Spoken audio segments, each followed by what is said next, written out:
নমস্কার, দেখছেন talk to Bangla. আমি অভিষেক রয়েছে আপনাদের সাথে। এই মুহূর্তে যে খবর নিয়ে উপস্থিত হয়েছি, রাহুল গান্ধী বিরোধী দলনেতা লোকসভার এবং INDIA জোটের মূল মুখ, তিনি কিন্তু কয়েকদিন আগেই বলেছিলেন যে বিজেপি বিরোধী শক্তি প্রত্যেকটা রাজ্যে দরকার এবং সেটাকে কিন্তু আরো মজবুত করতে হবে। অর্থাৎ INDIA জোটের যে একদম গঠবন্ধন, সেটা কিন্তু বিভিন্ন অ্যাসেম্বলিতেও দরকার। বিভিন্ন রাজ্যের অ্যাসেম্বলিতে যে সমস্ত জায়গায় বিজেপি সরকার চালাচ্ছে সেই সমস্ত বিধানসভার মধ্যে INDIA জোট আরো শক্তিশালী করতে হবে রাহুল গান্ধীর। এই কথার মতো কিন্তু আমরা দেখতে পেলাম যে রাহুল গান্ধী গিয়েছিলেন বিহারের ভোটকে সামনে রেখে এবং সেখানে গিয়ে একদম সরাসরি কিন্তু তিনি যেটা প্রচার করে এসেছেন সেটা কিন্তু মারাত্মক একটা প্রচার, যে কংগ্রেস সরকার বিহারে জিতলেই কিন্তু একদম সরাসরি মাসে মহিলাদেরকে ২৫০০ টাকা করে দেওয়া হবে। এখনো পর্যন্ত সরকারি প্রকল্পে ২৫০০ টাকা কিন্তু কোনো রাজ্যেই দেওয়া হয় না। সেটা পশ্চিমবঙ্গে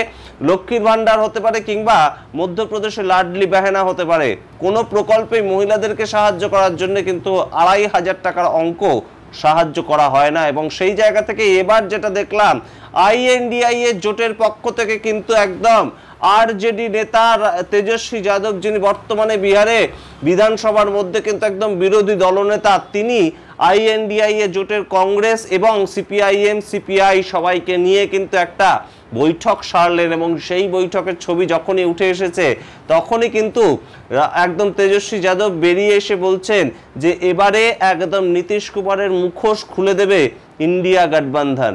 একদম কোট আন কোটে কথা বলেছেন তেজস্বী যাদব। সামগ্রিক ঘটনা বলবো, বিজেপি কতটা ঠিক বেকায়দায় এই মুহূর্তে বিহার ভোটকে নিয়ে, সেই সমস্ত খবরের ডিটেলস আপনাদেরকে দেব। তার আগে অবশ্যই টক টু বাংলা ইউটিউব চ্যানেলটিকে সাবস্ক্রাইব করে দিন এবং অবশ্যই আপনাদের সার্কেলের মধ্যে ছড়িয়ে দিন আমাদের এই ছোট্ট ইউটিউব চ্যানেলটিকে। আসছি খবরে। এই মুহূর্তে কিন্তু আমরা জানি যে একদম বিহার ভোটকে মাথায় রেখে কিন্তু বিহারের মুখ্যমন্ত্রী নীতিশ কুমার তার সঙ্গে একটা সমঝোতায় আসতে চাইছে বিজেপি এবং সেই জন্য এই নীতিশের প্রতি একটু দুর্বলতা কিন্তু রয়েছে বিজেপি। তার কারণ নীতিশ কুমার কিন্তু একদম বিহারের যে JDU পার্টি তাদের একদম মুখ বলা যেতে পারে এবং সেই জায়গা থেকে বিহারের ভোটটাকে মাথায় রেখে কিন্তু আমরা রিসেন্টলি দেখতে পেয়েছি যে নীতিশ কুমার এবং একদম JP নাড্ডা অর্থাৎ JDU এবং বিজেপির মধ্যে যে একদম আসন সমঝোতা, সেটা কিন্তু খুব একটা মন মতন হয়নি নীতিশ কুমারের। তার প্রতিফলন স্বরূপ কিন্তু আমরা দেখতে পেয়েছিলাম যে নীতিশ কুমার বিহারের মুখ্যমন্ত্রী নীতি আয়োগের বৈঠক ছেড়ে 24শে মে একদম নিউ দিল্লি ছেড়ে মাঝখানে কিন্তু চলে গিয়েছিলেন বিহারে এবং সেই নীতিশ কুমারকে শান্ত করতেই কোথাও দেশের প্রধানমন্ত্রী যখন পৌঁছালেন বিহারে, সেই ছবিটা আরো করুন। তার কারণ একদম স্টেজের মধ্যে যখন বসে আছেন একটা স্টেটের মুখ্যমন্ত্রী এবং দেশের প্রধানমন্ত্রী একসাথে, তাদেরকে দেখার জন্যে লোকই হলো না। তাদের সামনে চেয়ার সারি সারি বদ্ধভাবে কিন্তু ফাঁকা রইল এবং সেই ছবিটা উঠে আসার পর থেকেই কিন্তু বেশ খানিকটা NDA জোট এই মুহূর্তে আশঙ্কায় পড়েছে যে 2025 সালের যে ভোট, সেখানে তারা আদৌ টিকে থাকতে পারবে। তো এই সম্ভাবনা কিন্তু এই মুহূর্তে রয়েছে এবং যেখানে কিন্তু রাহুল গান্ধী একদম সরাসরি বিহারে গেলেন এবং বিভিন্ন কমিউনিটির সঙ্গে কিন্তু তিনি একদম জনসংযোগ করলেন। তিনি গেলেন বুদ্ধগয়াতে, তিনি গেলেন কিন্তু মহিলাদের মাঝখানে তিনি একটা বিশাল প্রকল্প চালু করার কথা আশ্বাস দিয়ে এলেন যে ভোটে জিতলেই ২৫০০ টাকা প্রতি মাসে মহিলারা পাবে এবং তার সঙ্গে তিনি গ্রামের মধ্যে কিন্তু ঢুকে গিয়েছিলেন, ইন্টেরিয়ারে ঢুকে গিয়েছিলেন, একদম জননেতার মতন কিন্তু তিনি প্রচার করে এসেছেন। সেখানেই বোঝা যাচ্ছে যে কংগ্রেস কিন্তু এই মুহূর্তে বেশ খানিকটা শক্তিশালী বিহারে, সেটা বোঝাই যাচ্ছে। এবং পাপ্পু যাদব, যিনি কিন্তু পূর্ণিয়া আসনটাকে কেন্দ্র করে তার একটা বিশাল কিন্তু রমরমা রয়েছে, সেই পাপ্পু যাদব কংগ্রেস নেতা, তিনিও কিন্তু আবারও সক্রিয় হয়ে উঠেছেন বিহার ভোটের আগে, যেটা সূত্র মারফত খবর।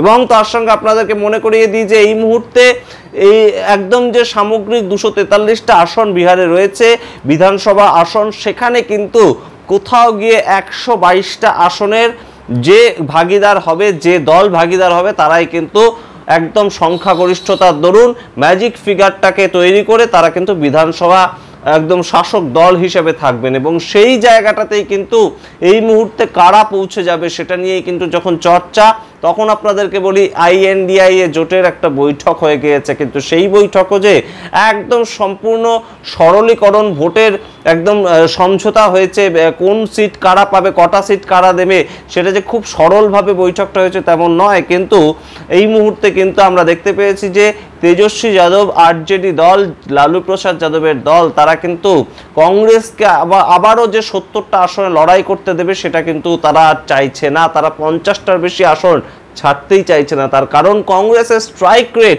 খুব একটা ভালো ছিল না এবং তার নিরিখেই কিন্তু বিহারে ফলাফল খুব একটা ভালো হয়নি 2024-এর লোকসভা নির্বাচনে, তেমনই মনে করছেন তেজস্বী যাদব। অন্যদিকে কংগ্রেসের পক্ষ থেকে যেটা দাবি করা হচ্ছে যে কোনোভাবেই কিন্তু এই আরজেডি যতগুলো সিটে লড়তে চাইছে ততগুলো সিটে তাদের লড়ার কোনো একটা সুবিধা রয়েছে তেমন কিন্তু নয়।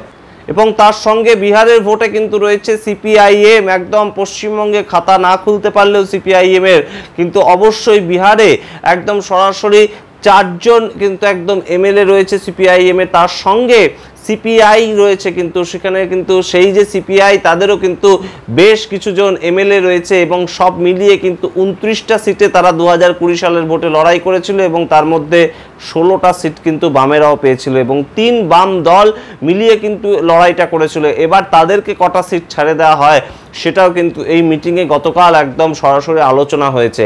এখনো পর্যন্ত সিট সমঝোতা নিয়ে কিছুটা বৈপরীত্য থাকলেও একদম সরাসরি তেজস্বী যাদব তিনি কিন্তু আইএনডিআইএ জোটের পক্ষ থেকে একদম বাইরে এসে প্রেস কনফারেন্সের বাইরে এসে কিন্তু বলে দিয়েছেন যে এইবার ভোটে কিন্তু একদম বিহারে আইএনডিআইএ গঠবন্ধন লড়বে এবং সেটা কিন্তু নীতিশ কুমারের মুখোশ খুলে দেওয়ার উদ্দেশ্যেই। সুতরাং বুঝতেই পারছেন যে পশ্চিমবঙ্গের মতন রাজ্যে যখন পরবর্তী বছরে ভোট রয়েছে যেটার ফলাফল কিন্তু বেশ খানিকটা বিজেপি বিরোধী হতে পারে, বিজেপির অনুকূলে নয়। বিজেপি কিন্তু এই মুহূর্তে পশ্চিমবঙ্গে যে অবস্থায় রয়েছে তাতে খুব একটা যে সাহায্য করতে পারবে তারা আরও একটা রাজ্য বিজেপিকে তুলে দেওয়ার জন্য, ডবল ইঞ্জিন সরকার তৈরি করার জন্য তেমন কিন্তু নয়। এবং সে জায়গা থেকেই বিহার তাদের যেটা এই মুহূর্তে তারা ধরে রেখেছে 2020 সালের পরবর্তী সময় থেকে, যেটাকে একদম তেজস্বী যাদব এবং নীতিশ কুমারের মধ্যে যে জোটটা হয়েছিল সেটাকে ভেঙে তারা একদম ঢুকে পড়েছে এবং সরাসরি বিহার যেভাবে একদম বেনিফিটেড হতো এই এনডিএ জোটের শরিক থাকার সূত্র ধরে, সেটাও কিন্তু কোথাও গিয়ে এই ভোটের পর থেকে কমতে পারে। অর্থাৎ আগামী বাজেট থেকে কিন্তু বিহারের প্রতি যে দুর্বলতা বিজেপির ছিল সেটা নাও থাকতে পারে, তেমনই কিন্তু মনে করছে ওয়াকিবহাল মহল। তার কারণ এই মুহূর্তে তেজস্বী যাদবের নেতৃত্বে আইএনডিআইএ জোট যে সক্রিয় হয়েছে এবং কংগ্রেস বামেরা যে একদম পাশাপাশি দাঁড়িয়েছে আরজেডি দলের এবং নীতিশ কুমারকে বিরোধিতা করার ক্ষেত্রে যে তারা সবাই এক কাট্টা, সেটা কিন্তু একদম পরিষ্কার একদম বিহারের মাটিকে কেন্দ্র করে। এবং আরেকটা বিষয় আপনাদেরকে মনে করিয়ে দিই, এবারে কিন্তু প্রশান্ত কিশোর তিনিও কিন্তু একদম সরাসরি নিজের দল খুলেছেন এবং সেই দলেও কিন্তু বেশ খানিকটা ভোট ঢুকতে পারে তেমনই কিন্তু বিহারের মানুষ মনে করছেন। তার কারণ প্রশান্ত কিশোর নিজে একজন বিহারের ভূমিপুত্র এবং তিনি সারা দেশের ভোট কৌশলী হিসেবে যেভাবে নাম অর্জন করেছেন, সুনাম অর্জন করেছেন, সেটা কিন্তু ফেলে দেওয়ার মতো নয়। এবং প্রশান্ত কিশোর তার নিজের কোম্পানি আইপ্যাক যেটা তৈরি করেছিলেন সেটার সূত্র ধরে বিভিন্ন দলকে বিভিন্ন সময় কিন্তু ভোটে জিতিয়েছেন। পশ্চিমবঙ্গে আমরা দেখেছি 2021 সালে একদম মুখ্যমন্ত্রী মমতা বন্দ্যোপাধ্যায়কে 3 বারের জন্য যে মুখ্যমন্ত্রীর পদে আসীন করা, তার পেছনে কিন্তু প্রশান্ত কিশোরের একটা বড় অবদান ছিল এবং সেই জায়গা থেকে বিজেপিকে সাহায্য করেছেন প্রশান্ত কিশোর। কখনো দেখতে পেয়েছি যে একদম পশ্চিমবঙ্গে মুখ্যমন্ত্রী মমতা বন্দ্যোপাধ্যায়কে সাহায্য করেছেন প্রশান্ত কিশোর, কিন্তু সেই অভিজ্ঞতাটা সম্পূর্ণ যে ফেলা যাবে তেমন কিন্তু নয়। এবার এই প্রশান্ত কিশোর কোন পার্টিকে সাপোর্ট করে কিংবা কোন গঠবন্ধনকে সাপোর্ট করে সেটা কিন্তু একটা বড় ফ্যাক্টর হতে পারে। সেটা একদম ভোটের রেজাল্ট বেরোনোর আগেও হতে পারে, ভোটের রেজাল্ট বেরোনোর পরেও হতে পারে। তার কারণ প্রশান্ত কিশোরের দল যদি কোনোভাবে 10টা থেকে 12টা আসনও দখল করতে পারে তাহলে কিন্তু সেটা একটা বড় নির্ণায়ক ভূমিকা তারা পালন করবে।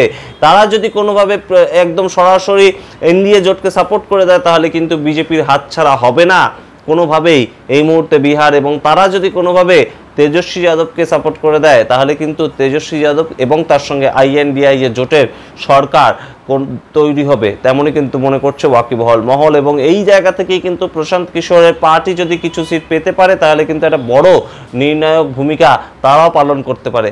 সামগ্রিকটাই তুলে ধরলাম আপনাদের সামনে। ইন্ডিয়া গঠবন্ধন তারা যে একদম জোটবদ্ধ হচ্ছে, তারা যে লড়াইটা দিতে প্রস্তুত হচ্ছে, এবং অবশ্যই পাপ্পু যাদব যেমন কংগ্রেস নেতা হিসেবে কংগ্রেসের দায়িত্বটা সেখানে সামলাচ্ছেন, ঠিক তেমনভাবেই একদম বিহারের মাটিতে কেন্দ্র করে কিন্তু লালু প্রসাদ যাদবের ছেলে তেজস্বী যাদব তিনিও একদম কংগ্রেসের সঙ্গে বামেদের সঙ্গে বৈঠক সারলেন।